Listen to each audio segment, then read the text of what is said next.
Hey guys, welcome back to the Fight Me Bro betting show. We're your hosts, Matt and Nick, and today we're going to break down, unless you have Bellator, UFC Fight Night. Ed, what's his Is first Bellator? name? Is there Bellator going on this weekend? I don't know if there is. I didn't know there was Bellator going on last weekend. Did they do No, the I Fight think it's Sphere? next weekend. Did I they think do the next Fight weekend's the Sphere one for the next weekend's going to be like Fight Sphere, or did they just kind of? oh I don't know. I don't know when they're doing fight. Is that their thing? I I think guess it's got to be right. I saw like a headline for it, and maybe because it didn't catch enough buzz, they're just like, we're just going to scrap trying to do that. Like, all right, Yeah, yeah. not good enough. Swing and a miss. We'll just go back to putting regular Sweep it events. under the rug, pretend they never even tried Uh-huh. to pull it off. But this card No, for I don't know. I think UFC, that's next weekend because I know yeah, Val's fighting next weekend. making her comeback, even though I don't think she really is coming back from anything. Just hasn't fought in a while. But yeah, this card is Shahbazyan versus Derek Brunson. Overall thoughts on the card? Not great, Bob. Yeah, I Uh, mean, not great, but also not like dog there's a shit. couple fun ones. I think I Yeah, have, and most of the fun one, quote unquote fun ones, I have in my card. I did notice that Ray Borg's fighting for the seventh time during coronavirus. Almost thought about just betting against him out of principle, but I elected not book to. to fight. Those are two different things. Ray Borg fighting and Ray Borg being booked to fight are those are very different numbers. There's still plenty of time for Ray Borg to pull out from now. Miss And weight. yeah, so yeah, is this at 35? It's got to be at 35, right? I don't know with him anymore. I got to be honest. Normally, I see his name, and typically, if I recognize the name that is fighting him, I'll bet on that guy. And Bet if on not, that I guy. just don't bet on the fight. Hmm.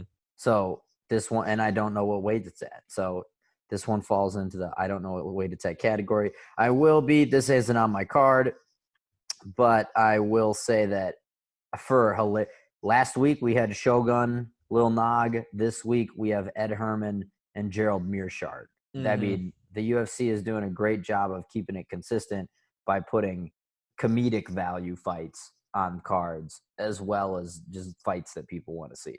Yeah, that no one does dog shit like the UFC, and right now they're putting on some of their finest work. Well, I got 4 bets. Nick has 3, so I'll dive right in first. Mine's gonna come in the Randy Brown Vincente LeCue fight. Got to go Randy Brown here. I don't. I like him at Interesting. plus 175. I think that should be closer. I think LeCue's getting that 2-1 favorite because like he's now a name. I'm starting to think I'm getting the feeling with him that he's more of an exciting fighter that gets into ugly fights and people like to watch him fight versus him being like that good at fighting. Very strong, very athletic. I just think he's unable to be in something that's not a firefight and like a young. I mean, like Randy Brown's not that old, and he's pretty fucking Randy athletic. Brown's older than LeCue. But I'm saying not like old, like a washed up person that like I trust Randy Brown's chin, I guess, at this point to like get in there, get into some of these exchanges, and like I don't know. Look, Luque seems that like he can't get knocked out, but I see like he's gonna get just out athleted. I don't even know if that's a Athleted. fucking athleted. It's not a word, but Yeah, if it it's not a were, word, but if we were to pronounce this made up word, what would be the correct version? it would be athleted. Athleted. Thank you. I think he's gonna get out athleted for like the last 2 rounds here after he like gasses out. So at plus 25, I really like Randy Brown. Interesting. I'm gonna jump. All I'm gonna start at the main event. We're just gonna start here. For a quick forewarning on my card, a lot of chalk this week. The ship is sinking. This is kind of a panic mode thing. I also just kind of hate all the dogs on this card. Not, I really not a didn't get any real strong inclinations on any underdogs this week. So that always makes me nervous. But then sometimes knowing that I'm super nervous and hate a lot of my picks makes me feel better about them. So I don't know, however you want to take that, we'll take that as it is. That said, main event, Edmund Shahbazyan, minus 340 against Derek Brunson. Derek Brunson is just, I think we know what Derek Brunson is. Like, Mm-hmm. let's all just not act like this is a surprise.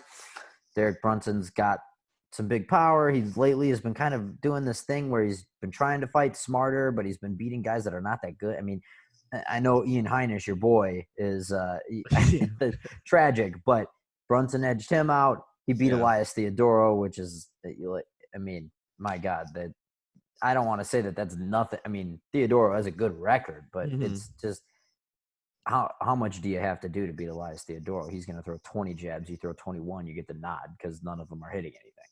So yeah, at this point, you've got Edmund Shahbazyan with the one thing in his career that it's also Edmund Tarverdyan can hang his hat on is Shahbazyan. I don't know how that happened. I don't know how you have someone with striking that looks so good, and then you have Ronda Rousey who's striking who looks so shitty. Mm-hmm. I'm not quite sure how that works out like that, but I just think Shahbazyan looks like he's going to be legit, kind of. He's been passing all the tests with flying colors. Mm-hmm. I don't trust Brunson to be able to reliably get him down. I don't trust Brunson to have the cardio to reliably get him down. And I think on the feet, Brunson's classic style of just wading into things, ready to drop the power right down, that's not going to work. I think he's going to get kicked, elbow kneed, punched to death. Yeah. This one seems like he's minus 340 for a reason, folks. Yeah, no, I definitely get it. I had this one written down for Shahbazyan, but what scared me away was like it is steep. Minus 340 is steep for a guy that hasn't had a ton of experience. I think he's only 11-0. Although, like you were saying, it just doesn't make sense in the sense of like how good he is. Like he's just so well rounded. It's like, damn, this guy does not. It just doesn't add up that a guy that's so young is able to kind of like have the same poise as he does. So which kind of scared me away, being like, this is exactly the type of fight that Derek Brunson comes out, exposes him, and then like, oh, this is why we can't have nice things. I don't think that's going to happen, but I think there's like a small chance. So I'm staying away at minus 340, but I am taking this one, caught my eye, was over 1.5 rounds. Always does. I think it always does. Like, that's the thing. I'm getting back to my roots. I think it's minus 110 for over 1.5 rounds. I guess people are thinking, really? Yeah. It's like a split. Hold on. Let me make sure of this. Hold on. Great radio. On a 1.5 round and a 5 over round and a fight? half, minus 105. People, I don't like, yeah. That seems like stealing. Yeah, exactly. I'm just like, do people just expect like Shahbazyan to go out there and just like completely murk this guy? Like, is that what is going to happen? Like, I feel like that is the obvious pick of what's going to happen. Like, Shahbazyan's going to go out there and it's going to be like, whoa, this guy is like the real fucking deal. But like, it is a guy that's still pretty new. So I'm just taking the over 1.5 rounds. So Derek Brunson just fucking like, this is going to be a nail biter on Saturday because Derek Brunson's going to go out there and just start charging him. I think that that's safer. What's I up? feel like that's easy. I don't think that that's. I'd be kind of surprised if how Brunson kind of got into a gunfight. But like, because of how Brunson fights, I feel like he's one of these guys. Like, if it's gonna end, it's gonna end quick and early because he's gonna put himself into some fucking real danger quick. But like, it's still, like Derek Brunson's still a very high level fighter. So it's like, it seems like, okay, a relatively new guy to come here and just whoop his ass. Like, yeah, it happened before with like Adesanya, but like, that's Israel Adesanya. That's kind of asking a lot for Shahbazyan to go out there and fucking finish him in pretty much the same fashion as Adesanya did. So 1.5 rounds. I fucking love it. Okay. Yeah. Wow. I can't believe I missed that. Anyway, moving on. I will go to one of the more interesting wild replacement fights on this card, the Jojo Calderwood Jennifer Maia fight, where Jojo Calderwood didn't have to step in, had the title shot sealed up, decided, fuck it, I want to fight, and is stepping in. And that's the kind of bad bitch mentality I just can't ignore. So I'm going to take her at minus 140 against Jennifer Maia. I also am not necessarily convinced that Jennifer Maia can both make weight and win a fight. That's a chief concern. It's like a one or the other type of deal, you know? Yeah, well, yeah. And hasn't she – I'm pretty sure it's 1 out of her last 3 fights or 1 out of her last 4. She's made weight. So I don't know what the deal is there. That seems like a bad deal.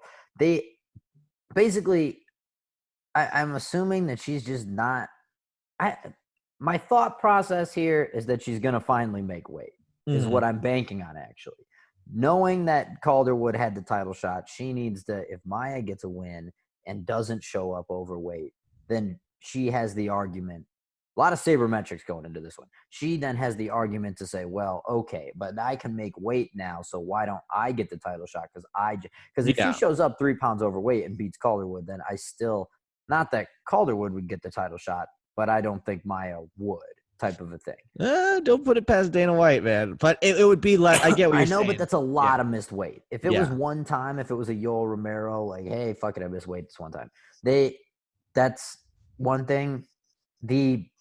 The repeated offenses seem to be where it'd be bad. So I think she's going to make weight. I think that's going to affect cardio. I don't think that Maya is going to be able to get any takedowns really, or meaningful ones that are going to last. I don't think there's going to be any prolonged grappling. So I think really this is just going to come down to two people who are pretty much willing to slug it out. And like, if you're willing to slug it out, I got to take Calderwood. I don't think that there's many people at 125 that are chicks that are going to, in terms of slug it. There are people that can certainly outpoint her and whatnot. And Valentina, obviously, light years ahead in the technique department. But in terms of just people that want to make shit ugly, I think Calderwood, that's kind of her. That's kind of her thing. Yeah, true. I like your pick there. Although I do have to say, I think you've almost talked me into Jennifer Maya by just your intro. Like, when I didn't look at the fight in the sense that you were saying that she has the title fight lined up. If she just waits, she should be the next one. And then she takes this fight, not really having to, against someone that makes weight. This has like Davison Figueiredo written all over it. Yeah, that does go against my normal betting strategy. Exactly. So I'm like, when you explained it that way, I'm like, oh shit, everything is pointing to Calderwood. And that is exactly why, for some reason, the MMA gods will say, well, fuck you, Joanne Calderwood. I don't know what you did, but you don't deserve this right now. But I still like Calderwood there. So now my last pick before the lock. Mine's going to be Lando Venata over Bobby Green. Not too much thought going into this other than the fact that Bobby Green, his last fight, he barely edged out a win against Clay Guida. So I know Bobby Green's getting up there in age. Yeah, he did fight Clay Guida. So, like, I don't know. For him to Lando Venata, like, he's got more statement losses than I think anyone on the UFC roster right now. I think he really does. Statement loss guy. But if you've seen the highlights of the first half of that Tony Ferguson fight, pretty good, huh? Pretty good. Yeah, I mean, if that guy comes out for full 3 rounds against a guy that just took Clay Guida to a close decision, I'm going Venata. And I don't think he's too. Let me check real quick. I remember those being pretty even. Yeah, like minus. It's Lando Venata minus 140. Yeah, I mean, not since Holly Holm riding the head kick of Ronda Rousey do I think anyone's dragged a career on more off of a singular moment like Lando Venata has had against Tony Ferguson that first round. Yeah, because like, it's been whatever Tony Ferguson has done since then. Like, you can be like, oh, Lando Venata just a little bit worse than that. Look how close he was. So it's how many years ago was that fight? Like 5 years ago. I'm just curious because it's just, remember when it was, because he came in on last minute. I think it was his debut. Yeah, it was his debut on last minute. And I remember he came in and the big thing that everyone was saying was, okay, well, just wait till this guy gets a camp and maybe 2 to 3 more years of experience. And we blew past 2 to 3 more years of experience and sure as hell have gotten a camp.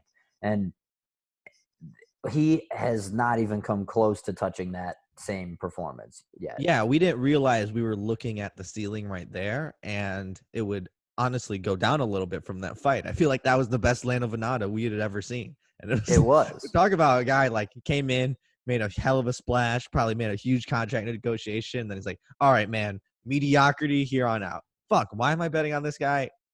I don't know, but I'm because Bobby Green's Bobby Green. He'll undoubtedly find a way to throw the fight away. Exactly. Okay, so lock of the week time. We are disagreeing on this one. I am taking LeCue.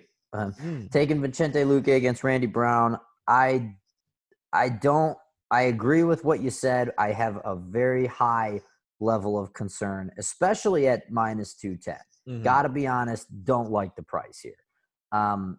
Really don't like the price here.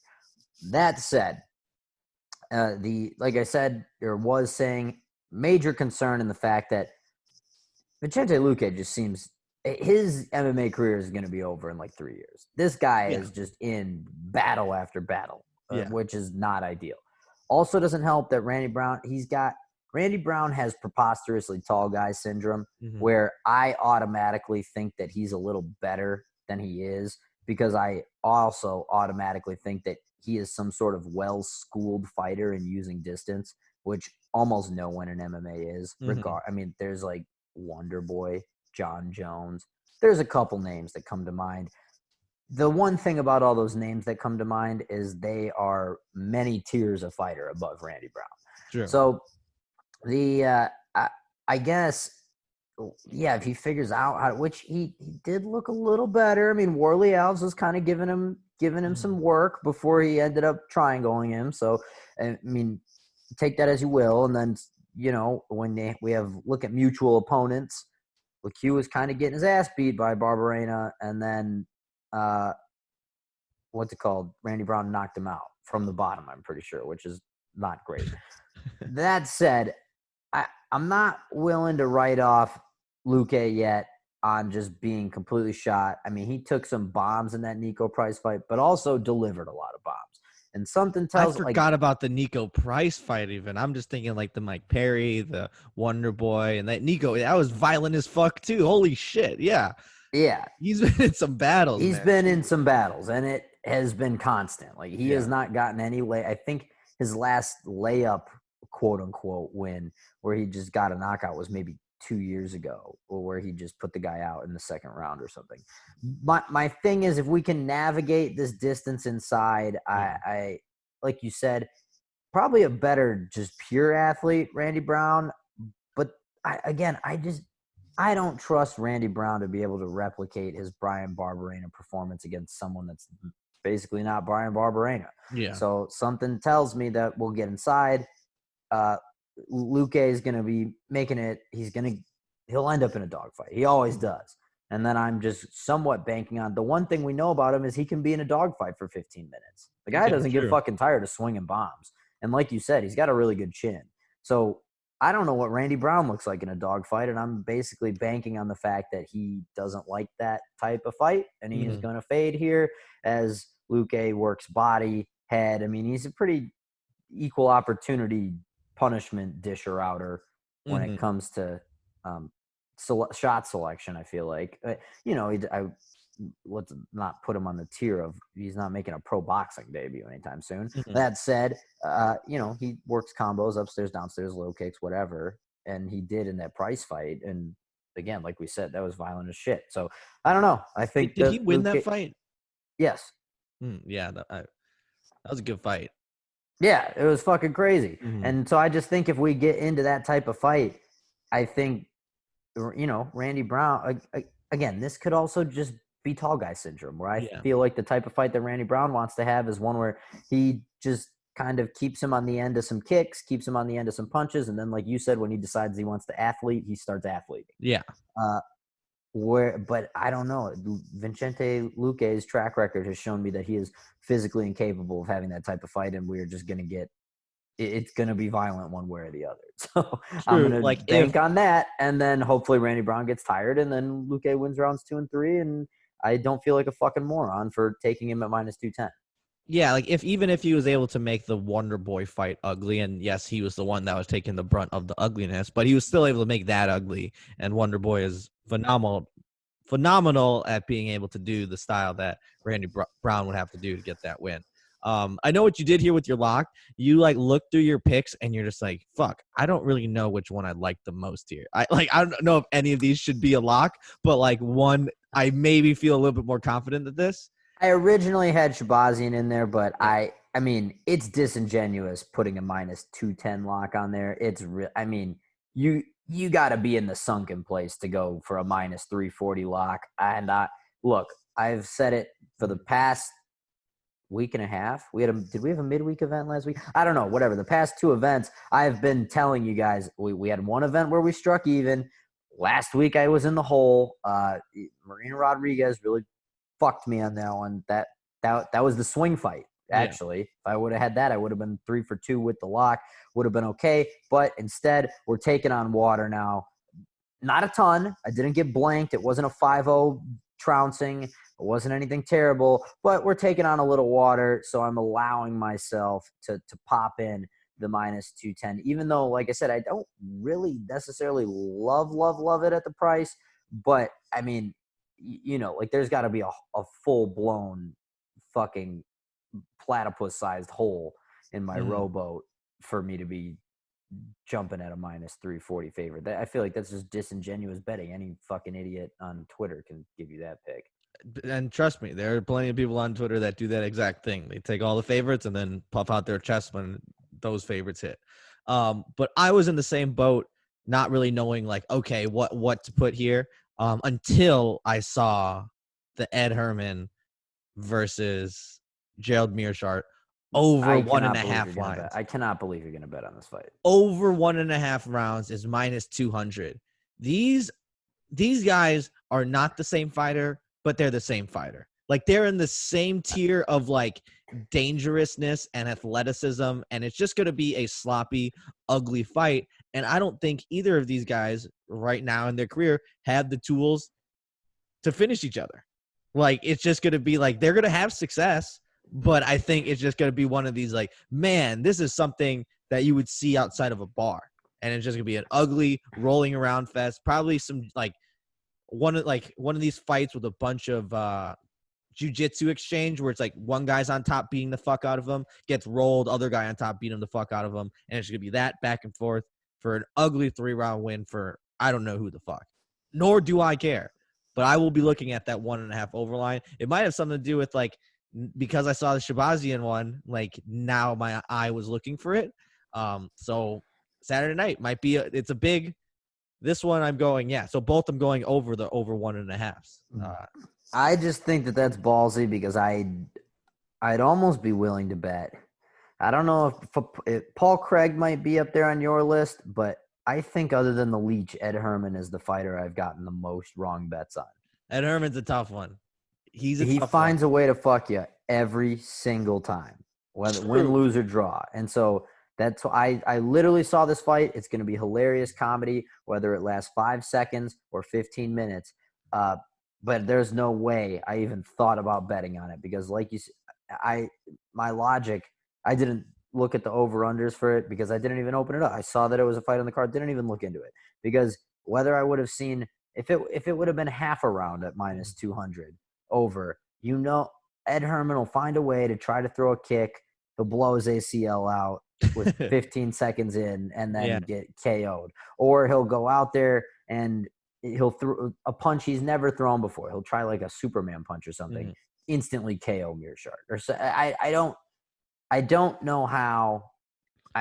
This has cursed fight written all over it. Yeah, balls of steel on that. It could have been whatever the lock is, something trending for him, but something might. Yeah, it has that feeling like something's got to be weird in this. Like someone's got to get like an eye poke finish could be in the wheelhouse. We don't know with these two fighters. It just seems like it's going to be that way.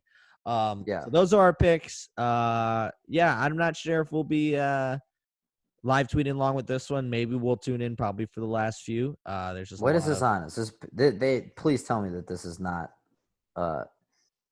it's got to be ESPN Plus, right? I think so. Yeah. So they're not putting this on regular TV, and God knows it's not a pay-per-view.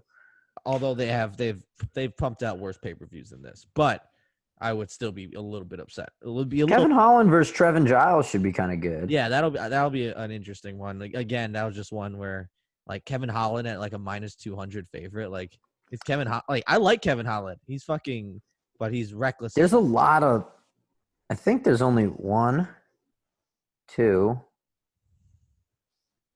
There's only 4 fights on the card that are all in the like minus plus in the 100s. Damn. So a lot of lopsided lines here, most of which I have on my card, which is not a proud moment. But again, we got to seal up these holes in the side of the boat. Then we got another.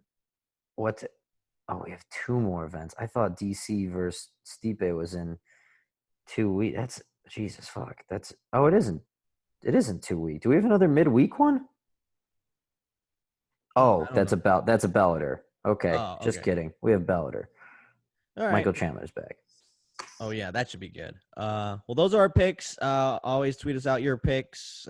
Feel free to tell us if you're an idiot, but just leave whatever comments you want. You can find me at Broliva. You can find Nick at _ a guy and a gi. And you can find us both at Below the Belt MMA on Twitter, Facebook, and Instagram. So until then, peace out, guys.